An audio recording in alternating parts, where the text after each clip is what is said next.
So here we've got Gears 5, confusingly the 6th game in the Gears of War franchise, as Gears Judgment was a prequel, but it's the 5th in the main continuous story. Gears 5 is the second Gears, with the new studio, the Coalition, at the helm, who took over from Epic Games after Gears of War 3. So after the events of the previous game, we take up arms again with a new cast of young fighters, JD, Kate, Dell and others, whilst keeping around a lot of the original fan favourite cast. Gold Tree, baby! The revelations we learned last time out about Kate, minor spoiler alert, that she may somehow have a connection with the Locust, take the focus of the game, as mysterious headaches force her into exploring her true heritage. So the first thing to be said about Gears 5 is that if you've ever played any Gears game, you're already going to have a huge handle on what this game is about, and that's entirely positive. You might argue the reigning heavyweight when it comes to the third-person cover shooter experience is the Gears franchise, and it's not giving up its claim here. The combat is excellent as always with this series. Gunplay is weighty and satisfying with a vast amount of options. Heads explode with a well-placed shot, and it's rewarding, as controlling the recoil of many guns can be a challenge. Balancing your loadout is key, as it can be tough to take down enemies with the wrong tools. Yeah, you might feel awesome with your long-shot sniper rifle and your boom shot, but if you are swarmed by the melee rushing juvies, you're going to find yourself in trouble quick. The same can be said for hoarding shotguns. Have fun taking out that sniper with that.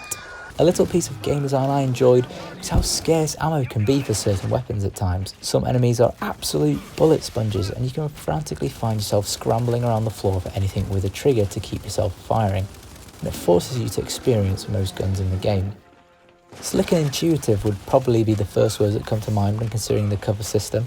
Whether you're manoeuvring, vaulting or roadie running between covers, you will rarely find yourself making a misstep or getting anywhere other than exactly where you intended. Gears' trademark gore is on show in full glory, as is the classic Lancer, but the squeamish can tone it down if they like.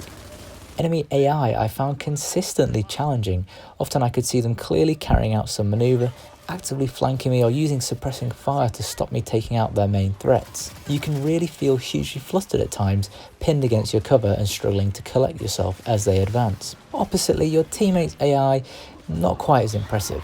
Whilst I appreciate AI that have genuine impact on the game, at times there was such an outfit around me that I could literally have stood and done nothing and we'd have moved from battle to battle just fine.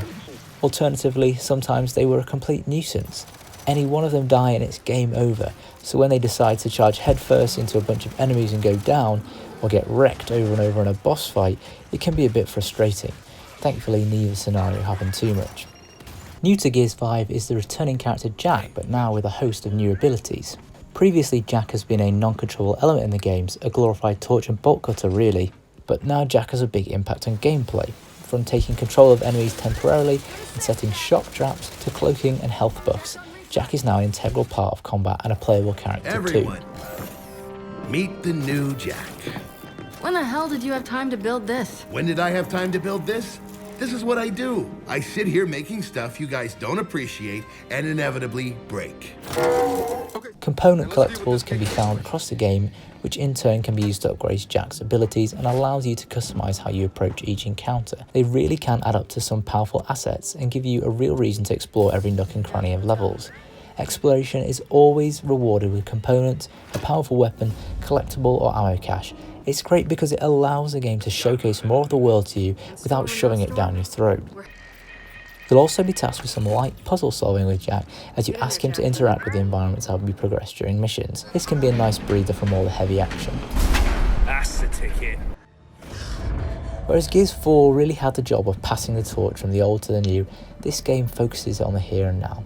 This is especially the case for Kate. Even though you start the game with JD once again as the main protagonist, it quickly diverges to her. It's a bold decision and a welcome one. As much as we love the Phoenixes, we have had that story. The heroic and selfless natural leader, defying authority.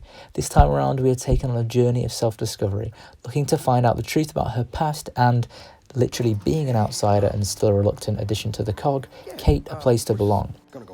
Possibly the strongest narrative element in Gears 5 is simply how much heart it has. The bond between our heroes really comes to the forefront, and it's got a great sense of humour too. You want in on this? Pretty sure what's actually being measured here is gonna leave me at a distinct disadvantage.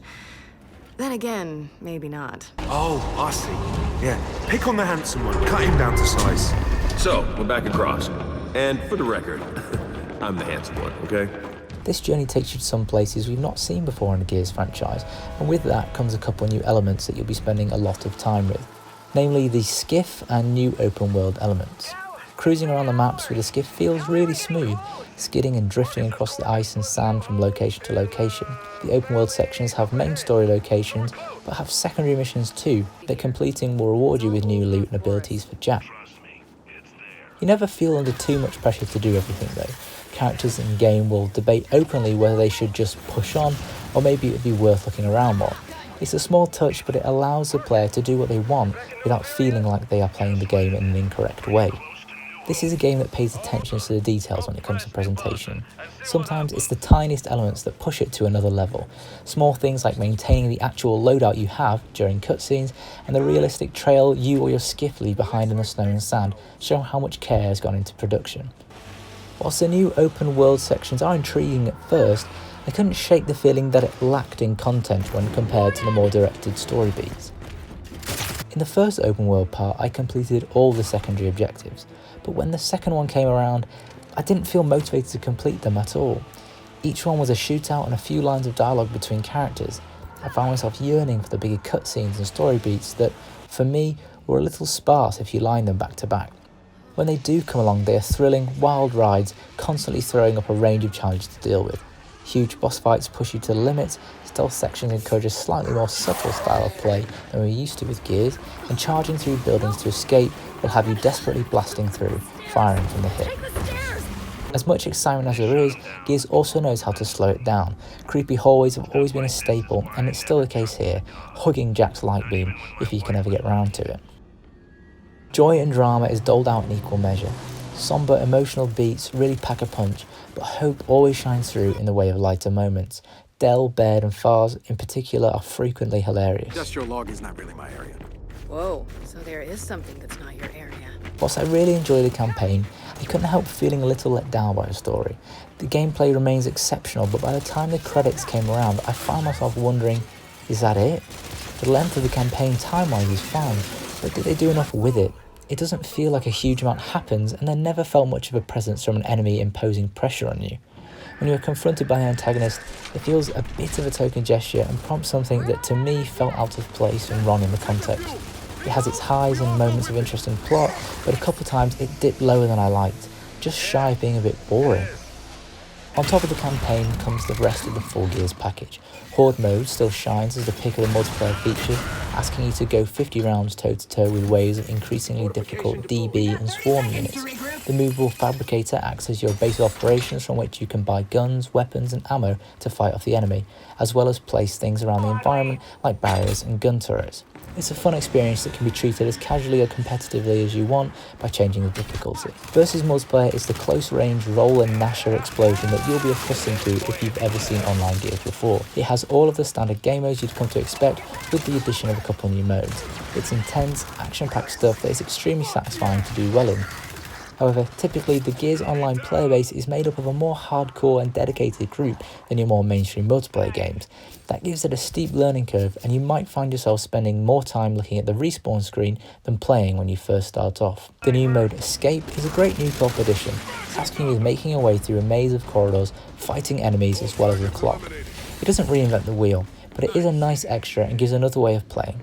Another nice thing about it is the ability to create and share your own maps using the in-game map creator. There are already hundreds of crazy maps that you can try out. Ultimately, despite a couple flaws, Gears 5 is another great game for the franchise. The combat feels so good and addictive that you just can't help but have a great time playing solo or with your friends. The campaign introduces new elements that add some variety into the mix and offer a change of pace, but they are probably afforded too much time here. The new and old cast mix seamlessly and make the game feel less of a transition and more of a continuation of the Gears you love. Whilst the campaign has some great bits of narrative and character development, it occasionally lacks in content.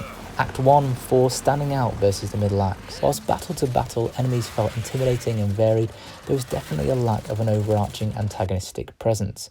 By the end, making the installment feel slightly like a stopgap to bigger and better things in Gears 6.